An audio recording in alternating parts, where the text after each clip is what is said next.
नमस्कार, एक बार फिर से आपका स्वागत है एक नए वीडियो में। आज के इस वीडियो में हम लोग हल करेंगे बिलासपुर डिवीजन के अंतर्गत दिनांक 18/6/2024 को सीनियर क्लर्क के लिए पेपर आयोजित किया गया था, जिसमें से कुल 110 प्रश्न पूछे गए थे।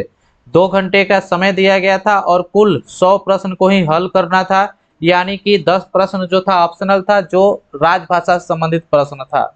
इससे पहले हम लोग 1 से लेके 50 तक के प्रश्नों को हल कर लिया था, जिसका वीडियो अपलोड किया जा चुका है। अगर आपने अभी तक उस वीडियो को नहीं देखा है तो उसका लिंक डिस्क्रिप्शन में दिया गया है, आप वहां से जाकर उस वीडियो को देख लें। आज हम लोग इस वीडियो में 51 से लेके 110 तक के प्रश्नों को हल करेंगे और पूरे डिस्कशन करेंगे। अगर आपको इस पूरे क्वेश्चन पेपर का पीडीएफ चाहिए तो डिस्क्रिप्शन में टेलीग्राम चैनल का लिंक दिया गया है, आप वहां से जाकर टेलीग्राम चैनल से जुड़ जाइए और वहां पे इस क्वेश्चन पेपर का पूरा पीडीएफ उपलब्ध है। तो चलिए वीडियो को शुरू करते हैं। अगर वीडियो अच्छा लगे तो प्लीज चैनल को सब्सक्राइब और वीडियो को लाइक जरूर कीजिएगा। मैं इस चैनल पे रेलवे से संबंधित एचआरएमएस, उम्मीद कार्ड, ई ऑफिस, यूडीएम इत्यादि एवं रेलवे विभागीय परीक्षा से संबंधित प्रश्न, इस्टेब्लिशमेंट से संबंधित प्रश्न को अपलोड करता हूं।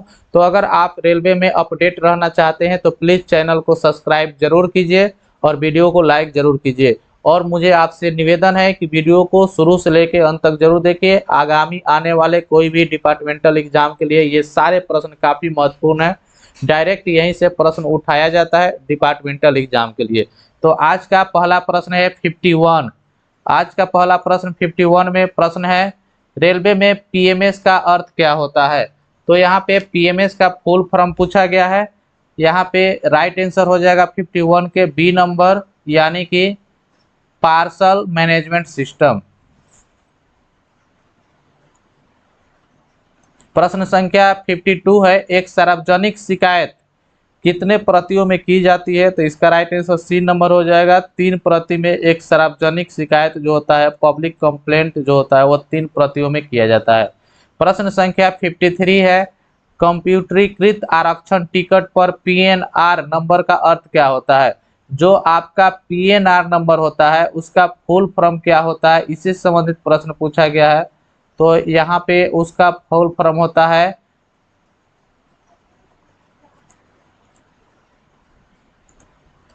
पैसेंजर नेम रिकॉर्ड, यानी पीएनआर का फुल फॉर्म होता है पैसेंजर नेम रिकॉर्ड।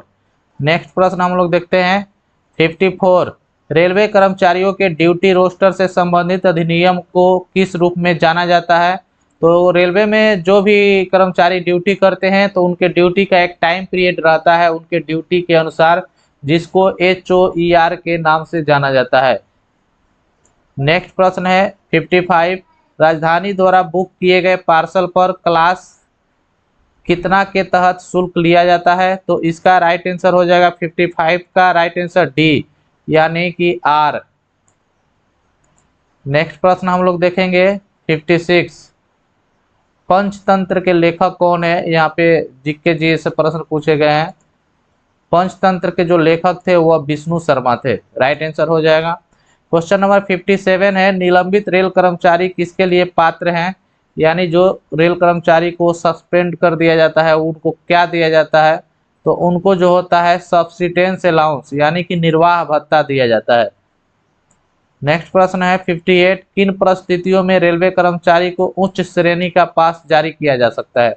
उच्च श्रेणी का अर्थ हो गया कि वह कर्मचारी जिस श्रेणी के लिए एलिजिबल है उससे अपर श्रेणी का पास उसको जारी किया जा सकता है। तो इसका राइट आंसर हो जाएगा ओनली फॉर मेडिकल ग्राउंड, यानी कि जो मेडिकल ग्राउंड पास होता है उसको एलिजिबल से ऊपर के रैंक का पास दिया जा सकता है, बाकी किसी भी स्थिति में उच्च श्रेणी का पास जारी नहीं किया जा सकता है। नेक्स्ट प्रश्न हम लोग समझेंगे, आधिकारिक अभिलेखों को किस प्रकार वर्गीकृत किया जाता है? तो इसका राइट आंसर हो जाएगा 59 नंबर, ABC क्लास के रूप में वर्गीकृत किया जाता है। नेक्स्ट प्रश्न है 60 नंबर, भारतीय रेलवे के D&A नियम में लघु दंड के तहत किसी कर्मचारी को निम्नलिखित में से कौन सा दंड दिया जा सकता है? तो यहाँ पे इसका राइट आंसर हो जाएगा 60 नंबर के निंदा, यानी कि सेंसर दिया जा सकता है, विथ होल्डिंग प्रमोशन, यानी कि पदोन्नति जो होगा उसको रोक लगाया जा सकता है, जैसे 1 साल तक पदोन्नति नहीं होगा, 2 साल तक पदोन्नति नहीं होगा। उसी तरह से reduction to lower grade in time scale, यानी कि एक निश्चित समय तक जो है निचले ग्रेड में कमी, यानी कि सपोज कीजिए कि वह कर्मचारी 2000 ग्रेड पे में है, उसको एक निश्चित समय के लिए 1 साल तक या 2 साल तक उसको एक निचले ग्रेड यानी 1900 ग्रेड में किया जा सकता है। तो ये सभी जो है माइनर पेनाल्टी के अंतर्गत आता है। इसलिए यहाँ पे सेवा से समाप्ति या हटाना, यानी कि टर्मिनेट रिमूवल फ्रॉम सर्विस, ये दंड जो है मेजर पेनाल्टी है, इसलिए ये राइट आंसर हो जाएगा। नेक्स्ट प्रश्न है 61, RS D&A नियम 1968 का नियम 6 क्या है? तो नियम 6 जो है वह दंड से संबंधित नियम है, और नियम 6 के अंतर्गत ही जितने भी दंड दिया जाता है सभी नियम 6 में ही आता है। तो रिमूवल फ्रॉम सर्विस हो गया, डिसमिस फ्रॉम सर्विस हो गया, कंपल्सरी रिटायरमेंट हो गया, ये सभी दंड जो है नियम 6 के तहत ही दिया जाता है। तो इसका राइट आंसर हो जाएगा ऑल पेनाल्टीज, यानी कि सभी दंड नियम 6 के अंतर्गत आते हैं। नेक्स्ट प्रश्न हम लोग समझेंगे। यहाँ पे कुछ मैथ का प्रश्न दिया गया है जिसको आप हल कर लेंगे, बहुत ही आसान प्रश्न है, मैं इसका उत्तर नहीं बताऊंगा। क्वेश्चन संख्या ये भी मैथ का प्रश्न है, 64 भी मैथ का प्रश्न है। 65 पैसेंजर हॉल्ट किस श्रेणी का स्टेशन है? तो इसका राइट आंसर हो जाएगा डी श्रेणी का। जितने भी हॉल्ट होते हैं वो सभी क्लास डी श्रेणी में आते हैं। क्वेश्चन नंबर 66, एक सेवानिवृत्त रेलवे कर्मचारी को देय ग्रेजुटी की अधिकतम राशि क्या है? अभी जो ग्रेजुटी का अधिकतम राशि है वो 20 लाख रुपये, या लेकिन यहाँ पे 1 जनवरी 2024 जब डीए का प्रतिशत 50% हो गया तो ग्रेजुटी में भी 25% की वृद्धि कर दिया गया है। तो इस तरह से अभी वर्तमान में 25 लाख अमाउंट हो गया है। मैक्सिमम ग्रेजुटी का जो राशि है वो 25 लाख हो गया है, लेकिन 1 जनवरी 2024 से पहले 20 लाख ही था। क्वेश्चन नंबर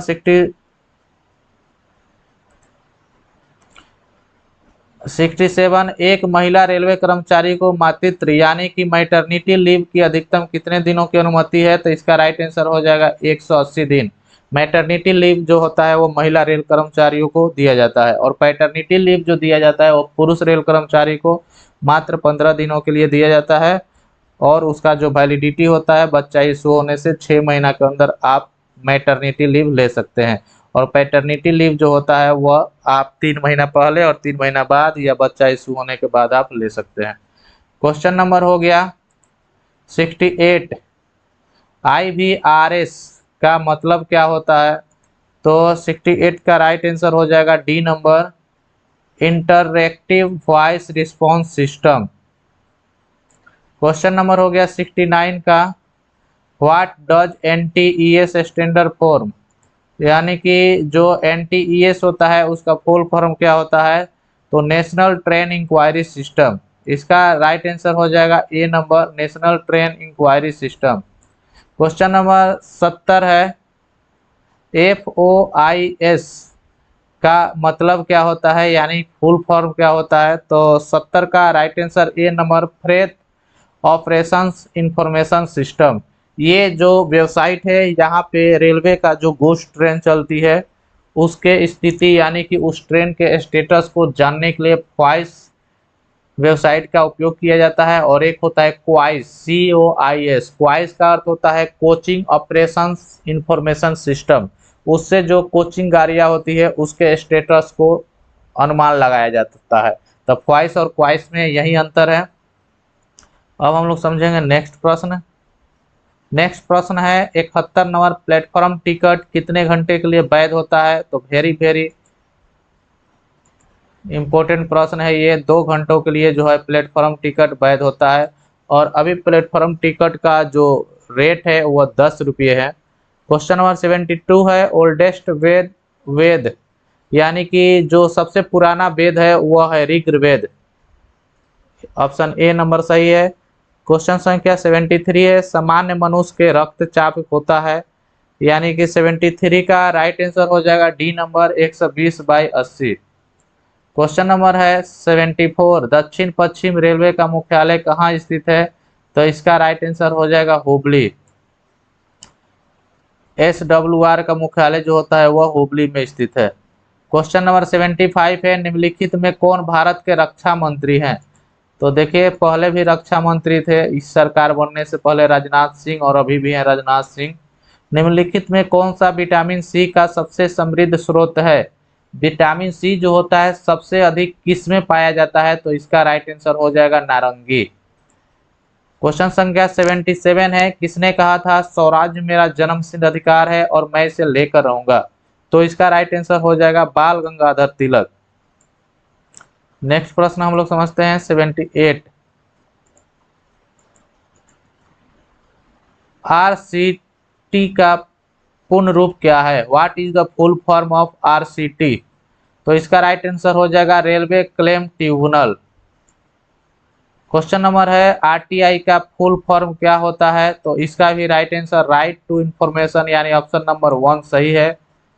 नेक्स्ट प्रश्न हम लोग देखेंगे 80 नंबर प्रश्न संख्या है, रेलवे सेवा आचरण नियम 1966 के नियम 13 के अनुसार ग्रुप सी पद पर कार्यरत रेलवे कर्मचारी सक्षम प्राधिकारी की मंजूरी के बिना इतना मतलब कितने रुपए से अधिक मूल्य का उपहार स्वीकार नहीं कर सकता है? तो 80 का राइट आंसर हो जाएगा सी नंबर 2000 रुपये। बिना अनुमति का अगर कोई गिफ्ट स्वीकार करना है तो उसका जो मूल्य है वो 2000 रुपया से अधिक नहीं होना चाहिए। क्वेश्चन नंबर है 81, ऐसे मामले में जब निचले स्तर पर कटौती का जुर्माना लगाया गया है तो जुर्माना समाप्त होने पर वेतन तुरंत बहाल किया जाएगा, सही या गलत? एकदम सही है, क्योंकि जैसे ही उसका जुर्माना समाप्त होगा उसका वेतन जो है वो तुरंत बहाल कर दिया जाएगा। प्रश्न संख्या 82 समझेंगे हम लोग। जब ACM द्वारा सजा दी गई है तो अपीलीय प्राधिकारी कौन होगा जिसके पास कर्मचारी सजा के खिलाफ अपील कर सकता है? ACM असिस्टेंट कमर्शियल मैनेजर जब किसी कर्मचारी को कोई पनिशमेंट देते हैं तो उसका माफी कराने के लिए जो कर्मचारी है वो अपील किनके पास कर सकता है? तो जो उनको सजा दिए हैं वहां तो वो अपील नहीं किया जा सकता है, और उससे नीचे रैंक के अधिकारी के पास भी अपील नहीं किया जा सकता है। अपील जब भी किया जाता है जो सजा दिए हैं उससे ऊपर वाले रैंक के अधिकारी के पास। तो ACM से ऊपर कौन होंगे? तो DCM, यानी कि DCM के पास वो कर्मचारी अपील कर सकता है। SECR के वर्तमान PCCM कौन है? तो ये लोकल क्वेश्चन है वहां बिलासपुर डिवीजन का।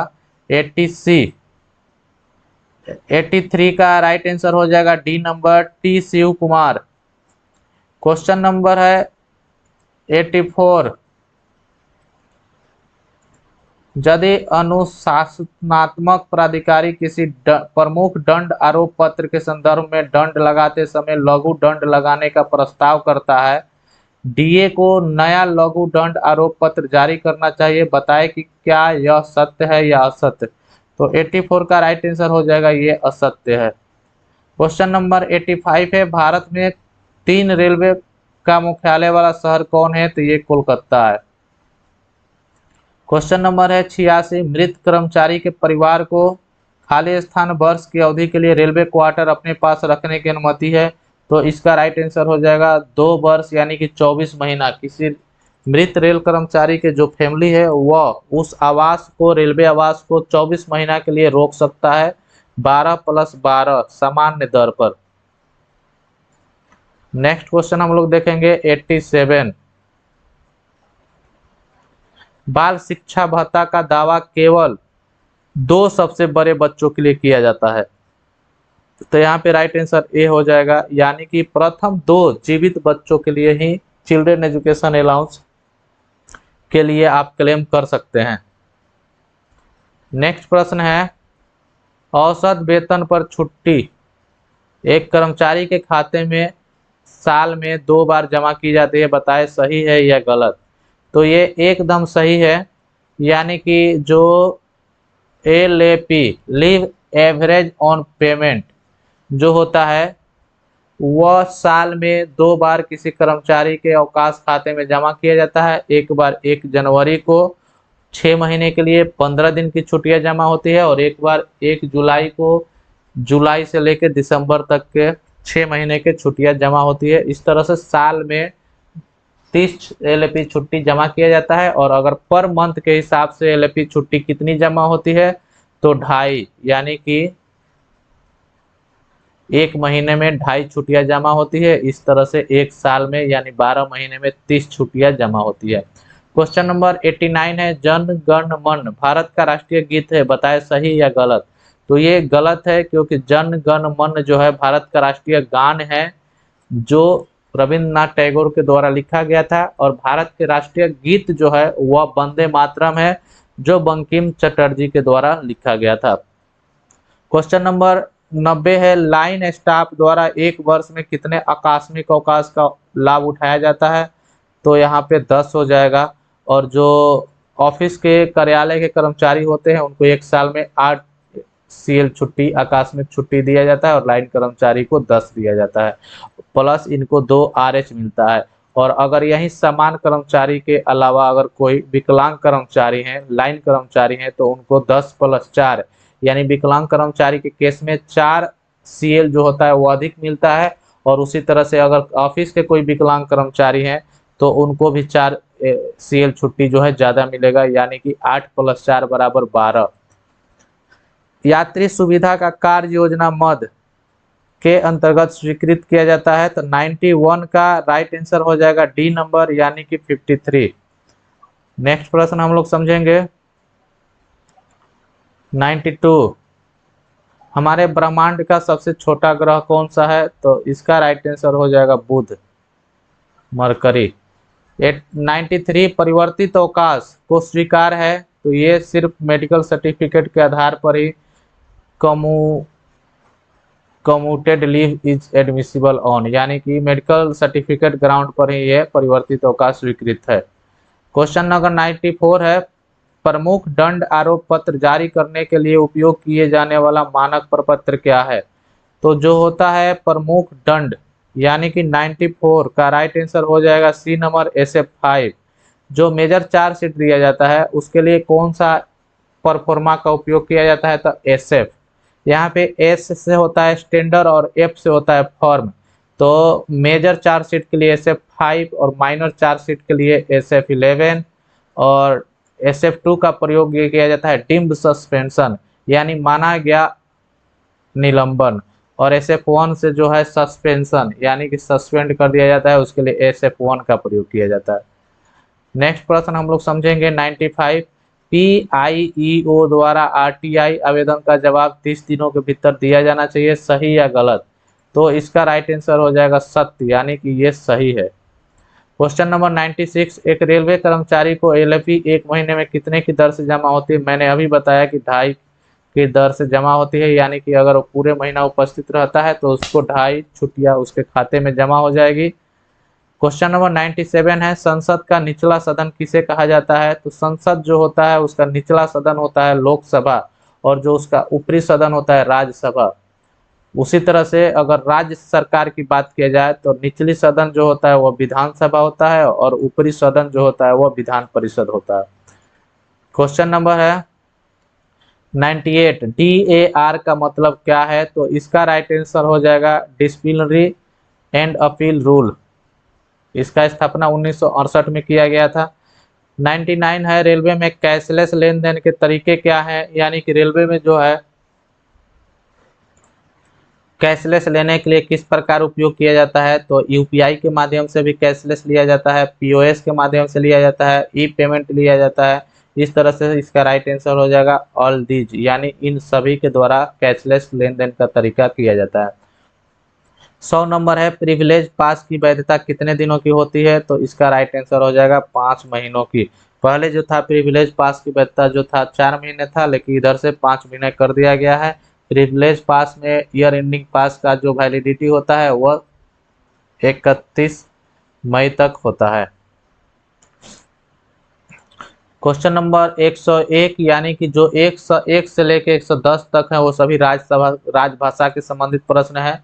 तो इसमें जो है राजभाषा से संबंधित महत्वपूर्ण निर्णय कौन सा मंत्रालय लेता है, तो आप इसको जरूर याद कर लेंगे। गृह मंत्रालय जो है वह राजभाषा से संबंधित महत्वपूर्ण निर्णय लेता है। क्वेश्चन नंबर 102 है, निम्नलिखित में कौन सा राज्य राजभाषा अधिनियम के अनुसार क्षेत्र बी यानी कि क्षेत्र ख में स्थित है, तो महाराष्ट्र भी क्षेत्र बी में आता है, पंजाब भी क्षेत्र बी में आता है, गुजरात भी क्षेत्र बी में आता है। इस तरह से इसका राइट आंसर हो जाएगा, ये सभी राज्य जो है क्षेत्र बी यानी कि ख क्षेत्र के अंतर्गत आते हैं। क्वेश्चन नंबर 103 है, केंद्र सरकार के कर्मचारियों के लिए कितने हिंदी पाठ्यक्रम निर्धारित है, तो इसका राइट आंसर हो जाएगा 3। प्राग्ञ होता है, प्रवीण होता है और एक और होता है जो मुझे इस समय नहीं याद रहा है।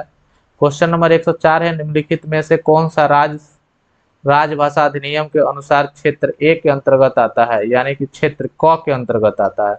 तो जैसे बिहार हो गया, उत्तर प्रदेश हो गया, मध्य प्रदेश हो गया, झारखंड हो गया, ये सभी क के अंतर्गत आते हैं। तो इसमें सिर्फ उत्तर प्रदेश जो है ये क के अंतर्गत आएंगे। क्वेश्चन नंबर 105 है, हम वर्ष के किस दिन हिंदी दिवस मनाते हैं, तो 14 सितंबर, क्योंकि 14 सितंबर को ही 14 सितंबर 1949 को राजभाषा का संविधान के अंतर्गत शामिल किया गया था।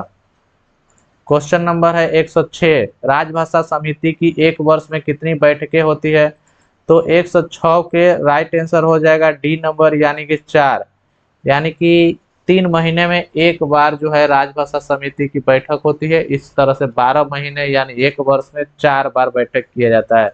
संभागीय स्तर पर राजभाषा कार्यान्वयन समिति का अध्यक्ष कौन होता है, तो 107 का राइट आंसर हो जाएगा ए नंबर यानी कि डीआरएम महोदय होते हैं। क्वेश्चन नंबर 108, रेल हिंदी सलाहकार समिति के अध्यक्ष कौन होते हैं, तो इसका राइट आंसर हो जाएगा CRB and CO. Question number 109 है, हिंदी भाषा को राजभाषा कब घोषित किया गया था, तो 14 सितंबर 1949 को घोषित किया गया था, राइट आंसर हो जाएगा। इसीलिए 14 सितंबर को हिंदी दिवस मनाया जाता है। और अंतर्राष्ट्रीय हिंदी दिवस कब मनाया जाता है, तो 10 जनवरी को। आज के लिए अंतिम प्रश्न और 110 प्रश्न, राजभाषा अधिनियम 1963 में कितने अनुच्छेद हैं, तो 110 का राइट आंसर हो जाएगा 9, यानी कि राजभाषा अधिनियम 1963 में कुल 9 अनुच्छेद हैं। तो ये था सीनियर क्लर्क बिलासपुर डिवीजन में आयोजित उसका प्रश्न पत्र। अगर इस प्रश्न पत्र का पीडीएफ आपको चाहिए तो प्लीज टेलीग्राम चैनल का लिंक दिया गया है, आप वहां से जाकर जुड़ जाए और वहां से पीडीएफ उपलब्ध कराएं। मैं आशा करता हूं कि यह वीडियो आपको अच्छा लगा होगा। अगर वीडियो अच्छा लगे तो प्लीज चैनल को सब्सक्राइब और वीडियो को लाइक जरूर कीजिए। मिलते हैं एक ऐसे ही इंफॉर्मेटिव वीडियो में, जब तक के लिए धन्यवाद, जय हिंद।